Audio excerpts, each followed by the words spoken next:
Hello. Hello, hello. Can you guys hear us? Hello. Hi. Hi, all. And welcome aboard the Tabletop Express. Welcome to Creators Corner. And I'd like to give a big welcome out to our man, Jeremy Tracey here. Hey, Jeremy. Hey, How's it Ryan. going? Thanks for having me. Appreciate Any? it. Yeah. So Fantastic. yeah, so today we are going to be talking about a game that you always mention is the greatest board game, well, the greatest game on earth. So I'd love to talk. I'd love to talk with you about Crokinole, the classic, of course. And anyone in the chat, hi, welcome. We're going to be addressing any questions you guys may have for Jeremy. And yeah, Jeremy, if you wouldn't mind taking it away and saying who you are, what you do. Tell us all about that. Uh, all right. Jeremy Tracey from all the way up here in Canada, eh? Yeah, a number of years ago, I had the honor and opportunity to be trained by a gentleman who was considered to be the best board builder in the world. He wanted to retire. His name was Willard. He made the Willard board. And yeah, that was our start into the board building side of this great game. But I actually started playing. My mother sent me a picture within the last couple of years. She sent me a picture. I was 19 months old, sitting at the table sitting down at the crokinole board with my grandfather. So I've literally been playing my entire life. Absolutely love it. I love it. Social crokinole. I love competitive crokinole. I love the business of crokinole. Uh, yeah, just everything about it. In my mind, it is absolutely the greatest game on earth. Yeah, and I recently did on the channel recently did a top 20 uh, board games of all time for different people, and the first video was mine, and I included Crokinole in mine at number 4. And I know it's not number 1. I apologize. Mm, But mm. I do want to stress a lot of that had to do with your board in particular, because Awesome. um, I I found out about Crokinole in 2019. Well, I knew about Crokinole, but I finally decided to buy a board in 2019. I bought a Mayday board, and I did enjoy it. But then when I went to PAX Unplugged that year in 2019, I played on one of your boards, and it was like night and day. It was insane. So I do want to talk about, in particular, your background for building boards. You did Yep. mention you trained under Willard, and someone actually did mention in the chat. How did you get connected with Willard in such a way that he took you under his wing and taught you the ins and outs of, I presume, board making? I I knew of Willard when my wife bought me a Willard board because she did what so many people do that we hear from when she wanted before she knew about Willard. She went out and bought what she thought was a quality board and brought it home, and it had plastic pegs. When we shot too hard, the pegs would actually fall out of the board, and went through that. And then one year for Christmas, her and my sons got together and went out and they bought a Willard board. He lived where we lived then. He lived about 3 minute drive away from us, and I'm like, this is so Oh wow. cool that this guy, this world renowned board builder, lives right around the corner on Grey Owl. It was Yeah. just weird. And I was just talking about this yesterday or today, maybe, how I remember sitting at the board for the first time, just being enamored with, okay, how does a guy build this in his shop? Like, how does he? I was just fascinated with how it happened, with how he gets it made. But how him and I got connected, honestly, I heard through the grapevine that he was looking to retire, and I was at a crossroads, an interesting spot in my life, and I went over and met with him, and we just hit it off. And I actually think one of the reasons he chose me to train was because my wife came with me, and he took a shine to her. Nice. Hey, there you go. um, and no, I more what I mean by that is that, like, we were there as a couple looking at it, and he knew she was on side. And I'm totally putting words in his mouth. This isn't something that he said, but it's something that I feel. He was looking for someone who could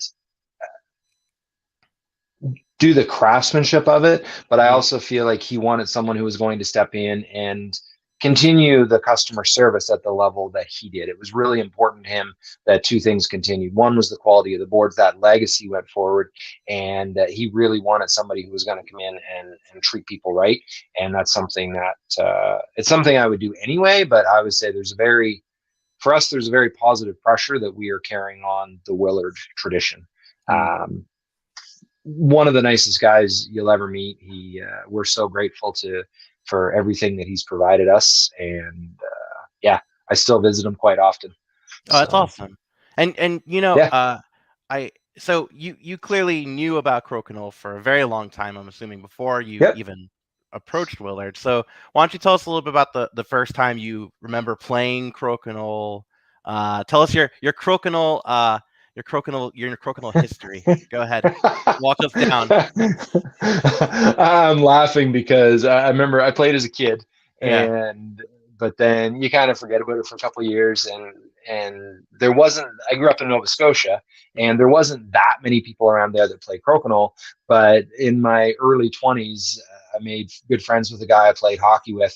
I'd gone through school with him, but I think he was a year or two younger than me, so there was no beef, but we weren't really buddies until later. We were playing rec hockey, and we'd end up going back to his place after hockey to have a couple more beers, and we'd sit down and play Crokinole. So him and hours. I'd be up till 3 a.m. playing Crokinole with him. Oh, geez. And but it was once we moved to Ontario, and even then, like, I played with the kids, and there was one friend of mine that I played Crokinole with. So when our families would visit, Graham and I would sit down and play Crokinole. But it wasn't until I started again.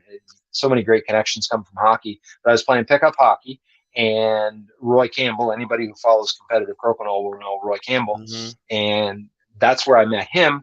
And him and I just instantly hit it off. I remember when I walked in the door, he struck up a conversation with me like we were buddies, and that's kind of how it went. But I had been playing for a while, and one night somebody else that we were playing with turned to him and said, "How did the Crokinole tournament go on the weekend?" And I went, "Crokinole tournament? What is this Crokinole tournament you speak of?" And he goes, "Oh yeah, I go to tournaments about once a month, and there's a club I go to every couple of weeks in St. Jacobs." And it wasn't very long after that him and I played a couple times together, and then he encouraged me to go out to that St. Jacobs club, and I've been absolutely addicted ever since. I still remember the first time him and I sat down. He came over, and it was right around the time I got my Willard board. He came over and sat down, and he dropped a follow through 20, and my chin hit the table. I'm like, "Did you do that on purpose?" He's like, "Oh yeah, it's a follow through 20. It's kind of a fairly common shot." I'm like, "I have to learn how to do that." I was enamored, and I'm like, "I need to figure out how to do that." And now I feel like it's one of my shots that I have a decent success rate with. So, Well, I mean, and I do want to talk about that in particular because you do run a YouTube channel where you do talk about shots, you talk about strategies. I remember when I first was learning about, when I first got my Crokinole board, I brought it to my office, and my coworkers were also all crazy about it, like crazy. And my one coworker in particular, it's a good friend of mine, he was telling me about, there's this guy online, there's this thing he's talking about. There's the Hanger 20s. There's Hogan's Alley, and I'm just like, all right, hang on. So we're, mind you, we're in an office in New York City. We're pulling up on this conference room screen these videos about how to get a Hanger 20 in, and because of that video, we would play Crokinole nonstop, and we went to the PAX Unplugged tournament, and we saw you there, and we are like, oh my god, it's the Hanger 20 guy. And that's all we knew you as. That's all we knew you as. I've been called worse. Hey. But you talk about stuff like the follow through shot. Why don't a lot of people on here that are watching from our channel, they're more into like the broad sense of board gaming. They're very much into some of those kinds of games. So why don't you talk to us about like some of what these terms are, because the terminology for some of these shots are really cool. So we'll start right away with, what is a Hanger 20? So I see that question popping up on the bottom of the screen there. So what I call a Hanger 20 is when your opponent's button is just sticking over the center hole a little bit on their side of the board. So it really should be, if you miss a hanger 20, you're disappointed. You know what? It's yep. Yeah, we're gonna try something new too. I have a second camera. Let's show this out. Let's show this out. Let's show this out. So yep.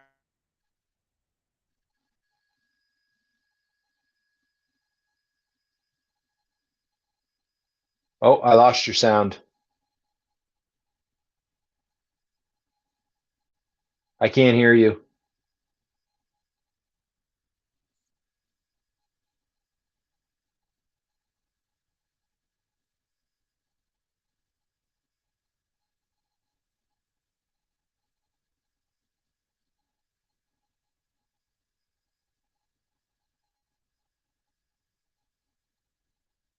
I don't know if that's me or you, but I can't hear you right now.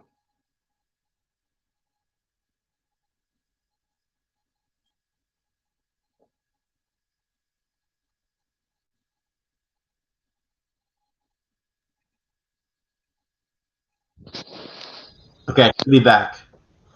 All right. I don't know if that was me or you. That was me. That was all. Do I sound okay now? Headset's good. Okay. Yeah, I can hear you now. Yeah. Awesome. I've lost the extra screen though. Oh man, the extra screen. Hang on, I'll get it up. I was so excited. There's this new feature. And of course, right? It's all right. We'll do it live. There it is. All right. So I don't know if you can see the purple button is hanging right over the edge right there. So the hanger 20 would be so from Go ahead. I'll let you talk. It's a hanger 20 if it's if there, I don't know if there's a slight delay, and I'm not meaning to interrupt you if I am, but the hanger 20 would be from the side you're sitting on now. That's not a hanger 20. Your opponent would have a hanger 20. So there is a hanger 20. I say it.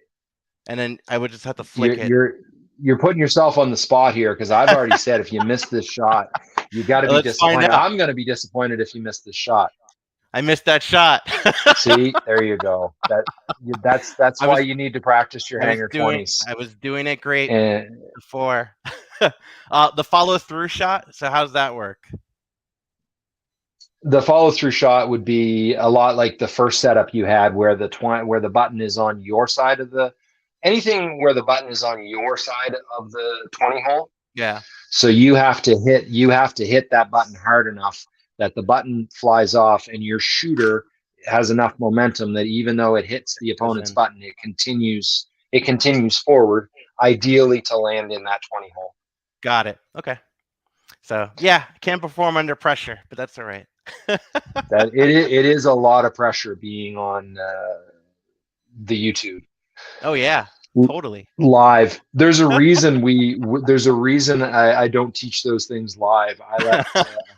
I let my video editor edit out all my misses, and But that's great. I mean, you do have a lot of videos on there, if I'll just plug it right now. I follow you also on Facebook, so I see always like the video prompt. I think it was today or yesterday about the controversial shot. Yeah. Yes. And that's what we found are the most viewed videos are when I cover probably one of our most viewed videos is when I cover Crokinole's most confusing rule. And it's a variation of the valid shot, because if there's no opponent's button on the board, you need to shoot to end up within that 15 circle, or at least touching the line. Yeah. And usually people wrap their head around that pretty easy, but it's when you bump, so you shoot your button into your button, and then that one ends up in the middle, that is still a valid shot. So it's either your shooter or one that you touch during your shot has to end up in the middle in order for it to be valid. But we were basically, where a lot of our video ideas come from is questions that people ask. And I've had so many people email and go, well, what about this scenario? What about that scenario? So we took every scenario you could think of, and a few that you'd have to be on mushrooms to think of, and we we broke it down and explained what the official ruling would be in that situation. But we do have some comments from here. So Man of the Meeple said, I played Crokinole for the first time this year at PAX. This may be the most frustrating game I've ever played, and I couldn't stop playing it. I'll be buying a board this year. Love to hear it. We have greetings from Christian in Australia, and he's saying he loves his Tracey board, perfect for our strict lockdown. So I do need to ask because, when COVID-19 did happen, there was a lockdown pretty much everywhere, right? And a lot of board gaming is in person, and thankfully, there's a lot of great online implementations of board games, except pretty much Crokinole. So how did COVID-19 affect any of any of your business of building boards, or did you see a resurgence of people getting boards? I mean, and I in the early stages of all the lockdowns, I almost felt bad for how well our business did because so many businesses were just getting strangled. But for us, I mean, anything board games, puzzles, anything like that, it was just selling out like crazy. Yeah. So we definitely saw that. There was a time during the lockdown we were 8 or 9 weeks backward because we just couldn't keep up with the demand. Since then, now I've got 2 of my sons working in the shop, and that's how we're able to keep up. But what it did do with the lockdown is it brought the competitive Crokinole scene to a bit of a grinding halt, and so much of the NCA and the competitive Crokinole scene takes place here in Ontario, and we've had some of our lockdowns have been pretty significant. No, of course. I am, for so many reasons, I am so excited to see things open back up again.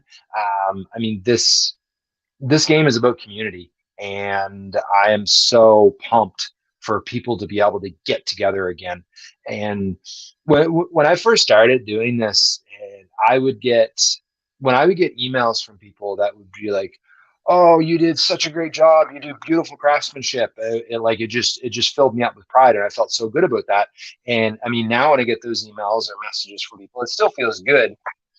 But what feels even better is when I get emails from people about how they're connecting around the board with their friends, with their family, with new friends. And that, I mean, that's what this game is. It brings people together incredibly well. And I'm so excited to see what happens in the competitive Crokinole community, and even just the clubs and stuff, because there's a lot of people who want to start clubs and they're just waiting to be allowed to do that. Like, I think, there was just so much momentum. The last 2 years that the World Crokinole Championships ran, it was beyond, like, we turned people away. There were more people that wanted to play than we had room for. Really? Which, I mean, in a way, that's kind of sad, because anybody who wants to play, I want them to be able to play, but we have to draw a line somewhere. And right. I'm hoping that moment, and we were seeing, even not just at the Worlds, but we were seeing some of the other NCA tournaments having higher attendance. They were seeing 5 or 10 more players there, and I really, like, there was just this momentum building, and I'm so excited to see if that can pick up where it left off and go even beyond that. So I need to ask you about the competitive Crokinole scene. What does that entail? Because people watching at home too, like, that might be just learning about Crokinole for the first time, or not, and didn't even know about this. Why don't you tell us about the Crokinole competitive scene? Because this is exciting stuff too. So, like you mentioned, our channel, we do a lot of tips and rule clarifications, things like that. If you want to see competitive Crokinole, I highly recommend checking out the YouTube channel called Crokinole Center. Absolutely fantastic gentleman and fantastic player by the name of Nathan Walsh records games at these NCA tournaments, National Crokinole Association tournaments, at the Worlds, does commentary on them with the scoreboard and puts them up. And so you can go and watch some of those videos. That is awesome. It's been fantastic for the game. And there's a light and shadow side to everything. The shadow side of having those matches up there is that there are some people that feel intimidated to go to a competitive tournament. And what I like to say to people is, okay, when you're watching those semifinals and final matches, you are watching the best of the best of the best. Not only that, you're watching, like, by the time you get to the semifinals, it is you take the top players, and it's the 4 of those top players that are playing the best that day.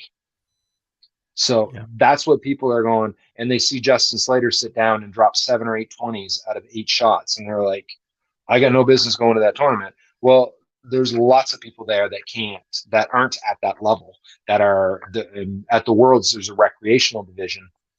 I've seen people in the rec division who struggle to get through the pegs. Like it really is for all skill levels. But even, I mean, yeah, even if you've got a certain amount of skill, but you don't feel like you're ready to compete with the Beerlings and the Slaters of the world, you can still go there and have a great experience. Are you going to lose a few games? Yeah, if you sit across from those players, you most likely are, but you're going to learn, and it's still going to be a great day. And one of the friendliest communities you will ever be involved with. Am I biased? Yes. Sure. And and I've just seen evidence of it over and over and over again. Yeah. So, yeah. I mean, and the competitive play too. It's a completely.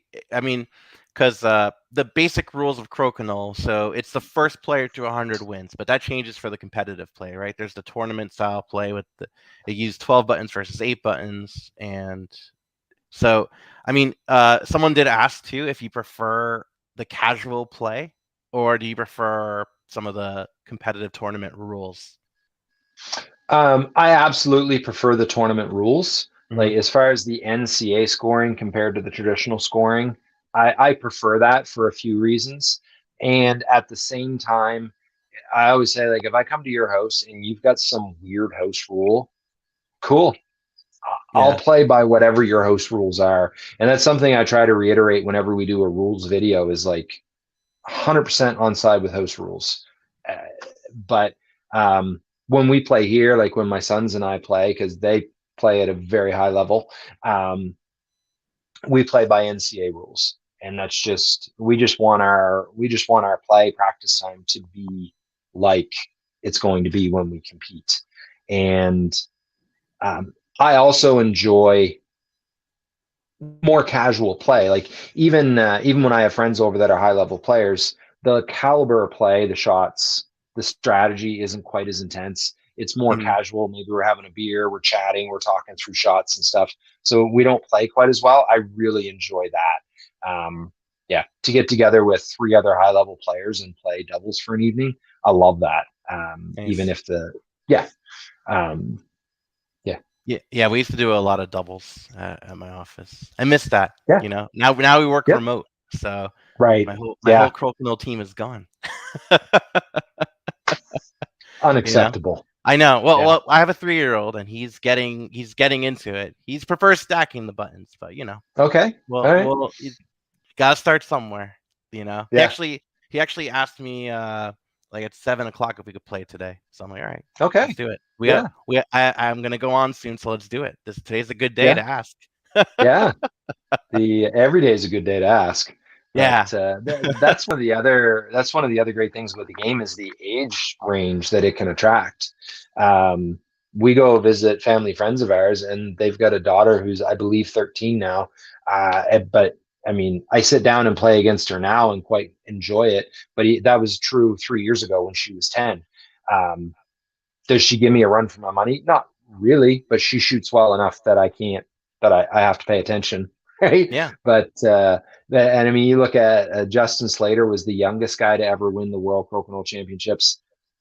Don't quote me on this. I think he was 17, 18, in that age range. A few years ago, a gentleman won it. If he wasn't 80, he was close. So yeah, I mean, what other competitive, and I'm going to call it a sport. Well, I was going to ask you that. Yeah. I say it. I'm being a little silly, but I like to call it a sport. I say I'm not going to stop till I get it in the Olympics. But so these are questions I was legit going to ask. So this is great because you're right. Crokinole does border that line of, is it a board game or is it more in the line of like, you know, like billiards, like or in that sort of line, or is it like its own sport kind of thing? You know, I don't know how you qualify it, how you consider it. I mean, if you consider it a sport, that's, you know, yeah. I like to call it a sport, just in fun. Some of the videos we do on the channel are just for entertainment value. No, there's no real value. It's just for fun. No, I get it.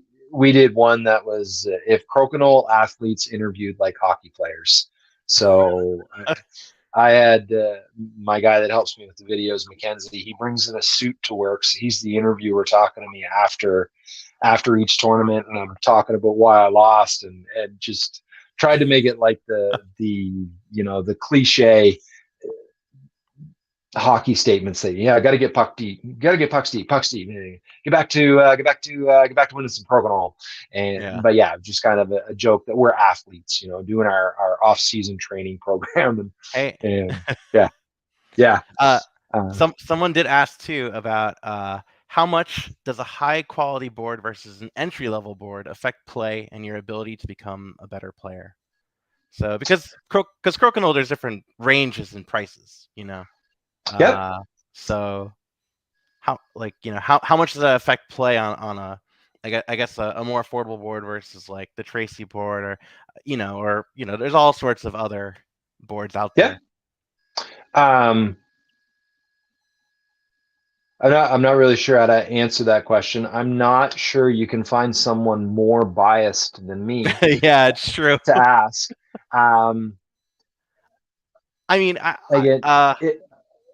let's. I don't know if this is really going to answer your question. If I was to come to your house and you had a $100 board, a more entry level board that it was slow and you just didn't get the slide, would I sit down and play Crokinole with you? Yes, but probably not for very long. I don't enjoy a slow board. You just you can't do follow throughs. One of the other challenges that I have with less expensive boards is if they have just a solid wood or a solid plastic or a screw for a peg without any rubber on it. So you can't you can't get any rebound shots. If you don't have some slickness to your board, like so many of the drift shots, so many of the more fun, flashy, dynamic shots, you're just not going to be able to do on a cheaper, slower board. So you could develop, you could develop a fair bit of skill playing on a cheaper board. Like you can get into your open 20s, learn your angles. There's things like that, but I've had so many people say they go from a very slow, lower end board, jump up to 1 hours, and they're like, oh, it's a completely different game. They go to shoot their first open 20 and they hit the rail on the far side because it's just so much faster than they expect. That happened to me. I know exactly that. Because that's exactly what happened. And you know what? I should have kicked that question over to you. You should. Well, I was going to answer it because it is true. It really is night and day.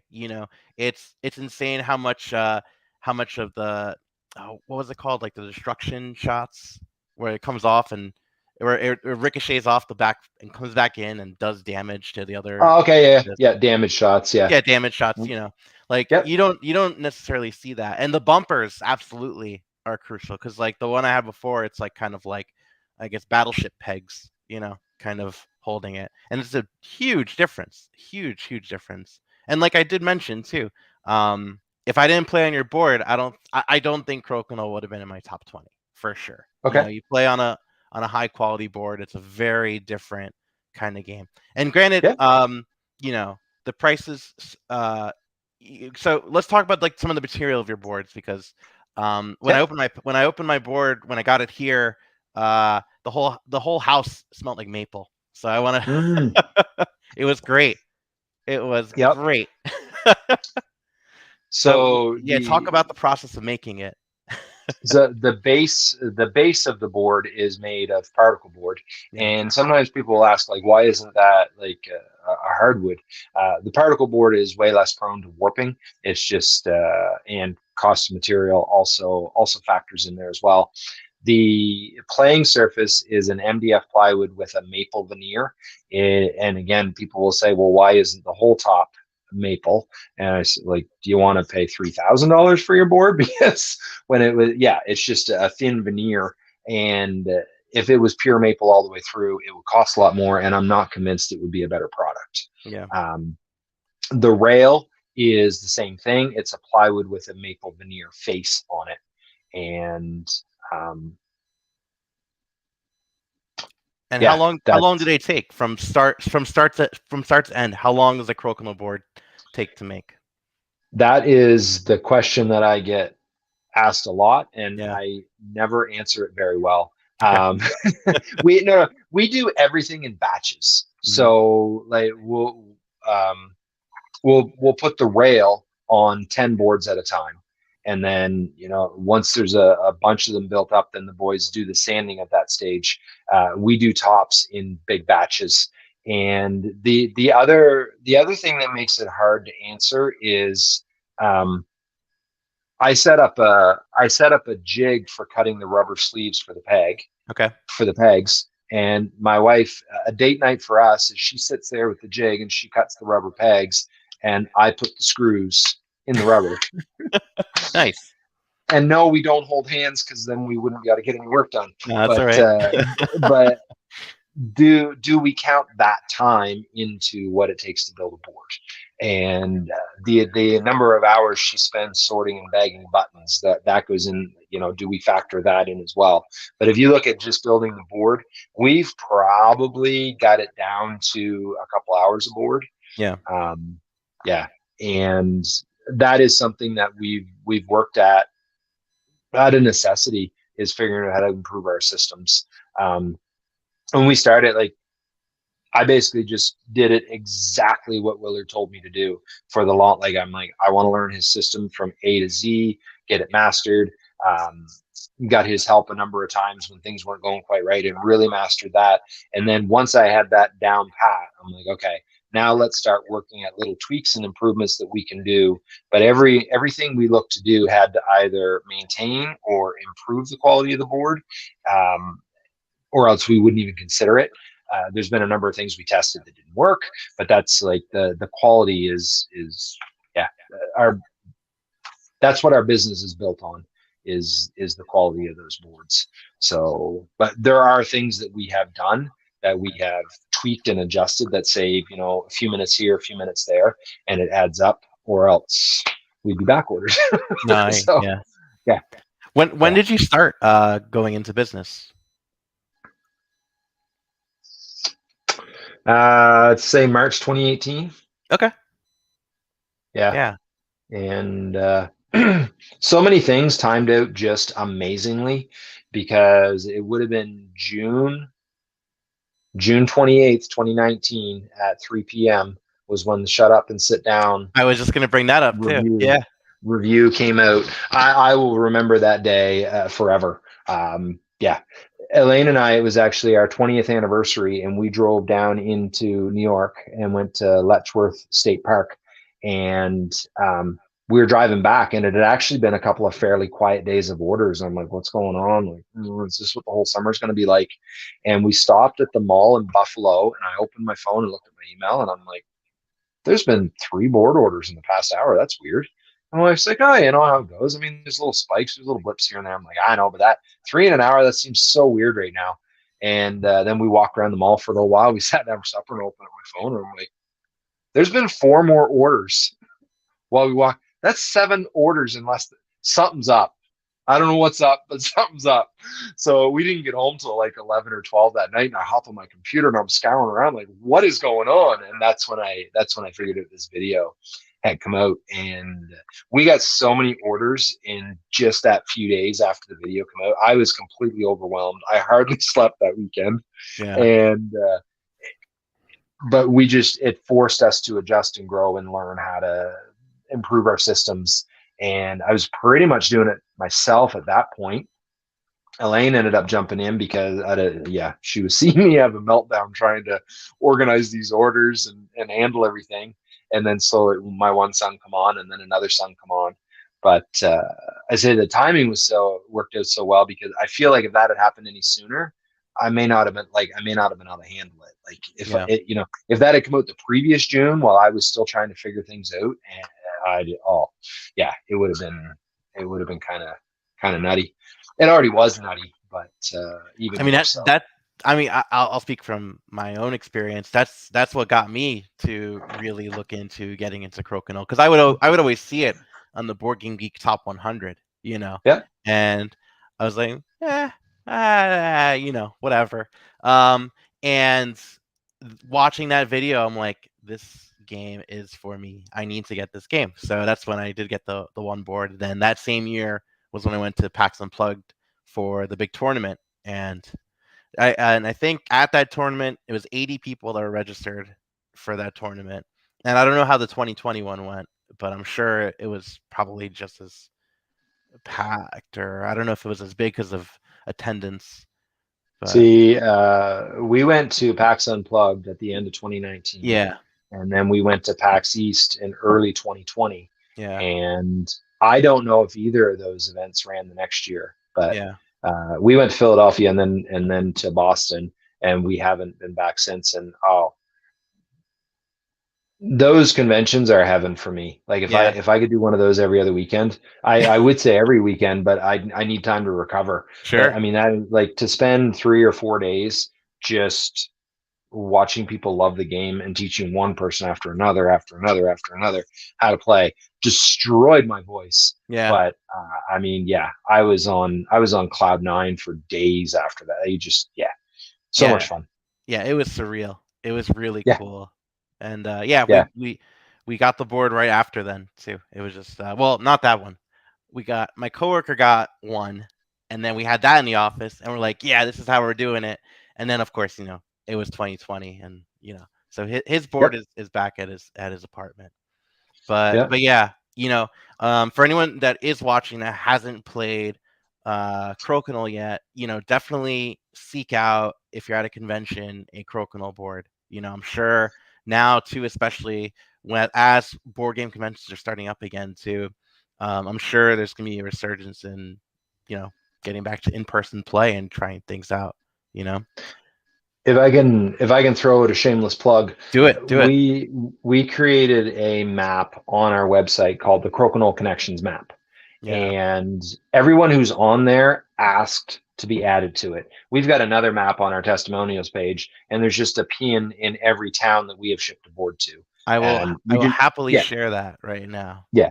But they're two different maps. The one is just every town we've shipped a board to, there's a pin in it. The other map is where people have said, hey, I'd love anyone in the area who wants to play Crokinole to reach out to me. So all Crokinole clubs are listed there. So there's even the option you can add yourself to that map right here, even if you don't have a board, just to say, yeah. That's cool. And you could sign up, and the map itself is this guy, right? You click on it and it'll show you Crokinole around the world. What's the furthest you shipped? What's Oh, no, that's a geography test. What's actually the furthest? I'm not sure. We have a distributor in Saudi Arabia. Okay. That we've shipped a number of boards to, and then they resell them over there. I shipped a board to Russia. That was only one has gone to Russia so far, but we've got a board in Iceland. Nice. We recently sent one to Turkey, and that was a gift, actually. Someone had gotten themselves a board and then got a hold of us and said, hey, I want to send my friend in Turkey a board. Do you think you can make that happen? I'm like, man, I'd love to stick a pin in the map in Turkey. So, yeah. Well, if any of you watching are looking for a Crokinole board or a Crokinole group, check it out. Yeah, and it's like, and I'm sure it's true with any board game community that you're a part of, but I just find the Crokinole community to be so welcoming, so friendly. I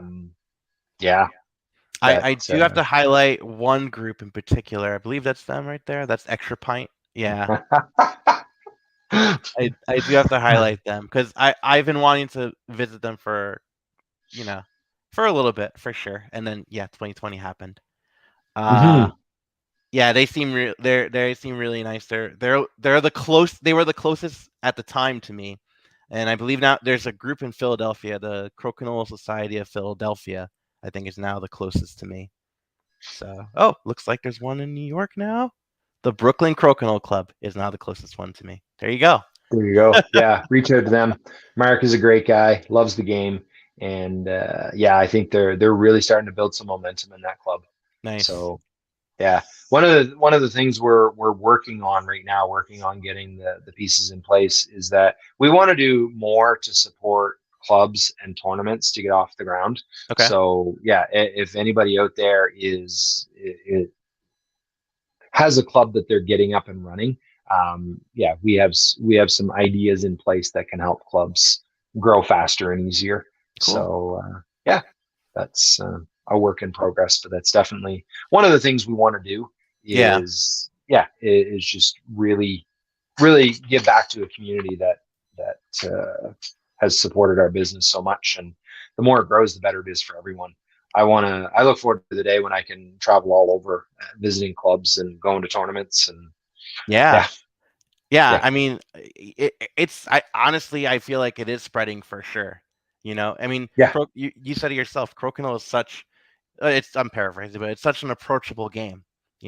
Anyone can play it, any age. I bring it to my family's part, like I bring it to Thanksgiving, or when I do Thanksgiving here, it's a lot easier than carrying the board, But I do have that bag, so Yeah. One of my favorite things I hear said about the game is that it is extremely easy to learn and extremely tough to master. Yeah. And that is so true. I mean, you can sit down and 3 minutes later, you can have a brand new person playing the game. There's still going to be some clarifications to make, but the rules are so simple, but you'll be playing for years before you master it. Like, you think you're good, and then you sit down across from a past world champion and you go, oh, that's what it's like.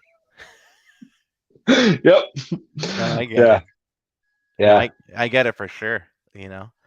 All right. Well, is there anything else that you want to add? And also, if you are watching in the chat, if you have any specific questions too for Jeremy, feel free to ask them while we wrap things up. If people want to find you, what's the best way to reach out to you? I'm on Facebook and Instagram, but probably I'm most active with the content that we put out. I'm most active on YouTube, no question. Through our website or email is a great way to find us. I guess it depends what you're looking for. If you want to know about the board, just like shoot me an email. Always happy to answer questions, or some people are so old fashioned they even call me. And really? Yeah. And I answer when I can, and when I can't, I call people back. I'm always, I don't know if you know this or not, 44 minutes into our conversation, but I'm not opposed to talking about Crokinole. No. So yeah. No, I remember I did reach out to you about specific board colors at one point, because about like dark wood and like darker colors, and you were talking about there's actually issues with how the board like how the button slides across the board. And that is, I'm not necessarily saying that any dark board out there would play slower. But I do remember it was quite a while ago, a couple of years ago at least, probably around the time you were asking the question. We had experimented with a different stain, because a while ago we added the Gray Rock addition to our board. We call it the Gray Rock board because that's the name of the stain that we have our lacquer shop apply to the playing surface and the rail. So that's our Gray Rock board, and that went over so well that we tested another one. I can't even remember what it was called now, but I remember I made the board. Anything we do, we test. Yeah. And I always say, we don't want to sell a board that we wouldn't want to play on. So I finished making this board. I wax it. I sit down to play, and I'm like, man, the board feels slow. I think I did it at the shop, brought it home, went to play on it. I'm like, did I forget to wax that board? Why is this so slow? So I waxed it again, and it's still slow. And I waxed it again, and I'm like, there's something wrong with this wood. Yeah. And I can't answer exactly why that was, but there was something to do with the chemical makeup of that stain that slowed the board down and just somehow affected the fibers of the wood. So yeah, there is another stain that we have used, cherry leaf, that has the same chemical makeup as the Gray Rock, so it doesn't affect play. It doesn't negatively affect play. Like our Gray Rock board will play exactly the same as a plain surface. Yeah. If it didn't, I wouldn't sell it. That's right. Yeah. I've seen people with ones. I know Chris is saying that when he has a board, he'll require a Captain America themed one to sit on the wall behind him. That I guess the big shield Because I Right? guess that lends itself to it, for Yeah. sure. We do custom boards. The most common customization we do, a lot of people are getting them for wedding gifts. Something I didn't know before I started this business, that the 5th anniversary is the wooden anniversary. Had no idea, but apparently that's a thing. And so either as wedding gifts or as a 5th anniversary gift, people will get the bride and groom's name on one side of the board, just between the shooting line and the outside of the board, and on the other side it'll be like established. So whatever date Oh, they got nice. married, Yeah. that's kind of cool. Some Yeah. people come with logos, but if you get into multiple colors, then the cost goes up because silk screening is challenging to have multiple colors. But, That's how I convinced my wife for this board, this 5th yeah, anniversary one. Yeah. cool, good stuff. So That's some salesmanship right well, there. I was like, hey, we both like this. It'll be like a family heirloom. Right? That was my pitch. It worked. I guess it worked. I'd say. Yeah. Yeah. Someone's asking, is there any outlandish or particularly cool, silly, interesting custom design? Anything you're willing to divulge? I've seen some weird ones on Board Game Geek. I guess maybe I'm a bit of a purist, because there's some of those boards that I see people post online and I go, it's kind of cool to look at. I'm not sure I'd want to play on it. Right. I'm trying to think of some of the coolest ones. We did one for a pub, and the pub was called the Parched Pug, and there was a pug was part of their logo that we put on the board, and that one, it just looked. If I remember correctly, they went with a red gutter and the red tongue of this pug. It just popped. Oh, that's great. There's been I'm trying to think now, some other cool ones that we've done. We did one, the entire 15 circle was a yin and yang symbol. That was pretty cool. Yeah. Just I guess I kind of like some of them. Oh, there was a guy had is it called I may mispronounce this, a mandala or mandela. It was this, but there was a wizard sitting under a tree smoking a pipe in the middle of this, and he had that put in the center of his board. Nice. And yeah, that was cool. Some of those custom ones are really a lot of fun to make. They're more stressful. Sure. They're way more stressful, because when you're almost done and something goes wrong, it's like, crap, I got to start this over, and I got to tell the person to wait even longer. But yeah, some custom work is fun. Nice. Yeah. All right. Well, this was a great talk. We're almost close to an hour, but so I want to thank you so much for sticking around. I'm so happy that you decided to say yes, because as soon as so Chris, he's the other half of this channel, he asked me to reach out to people about doing this segment. You were on the top of my list, sir. So thank you so much for this pleasure. Let's be clear. Was I at the very top, or was I number 4? Well, I did respond to you. I did message you. You're pretty high up there. I'm still working on forgiving you for listing Crokinole number 4 on your list. But I know. It sounds like we're gonna meet in person someday soon, like either at a PAX event or maybe at the Extra Pint for the US Open, and we'll take it up then. We'll settle this on the board. All right, that sounds fair. Well, there's only 3 other board games we could try, and then you could tell me. Okay. Sure. Or I can tell you now. Yeah, I know. You could tell me now. No, it's great. I appreciate the invite. I always happy to anything we can do to spread the awareness of the greatest game on earth is something that I'm down for. So yeah, thank you for inviting me onto your platform, and yeah, it's been good. It's been fun. So thank you all who's watching at home. Yeah, and you're right. It could very well be PAX Unplugged 2022. Could be that setting. There's somebody calling for it right there. Is. PAX Unplugged 2022. I'll put it in my calendar. All right. Yeah. Sounds great. Awesome. All right. Thank you, sir. All right. Make it a great night. All right.